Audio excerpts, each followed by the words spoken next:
Знакомьтесь, это Филипп. И сегодня Филипп попробует развести костер в умном лагере.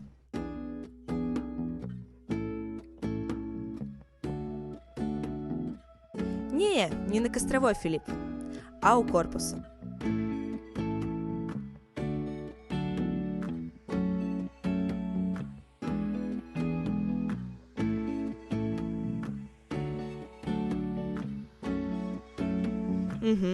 Чтобы развести костер, тебе нужны спички.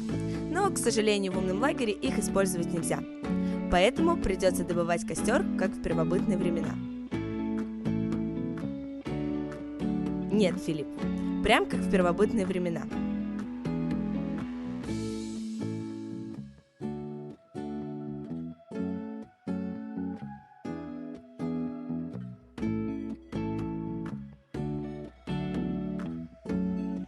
Даже если Филиппу удастся добыть огонь, то его план все равно провалится, ведь в корпусе установлены пожарные сигнализации, и любое возгорание будет моментально потушено. Но не грусти, Филипп, главное, чтобы тебя никто не заметил за этим делом.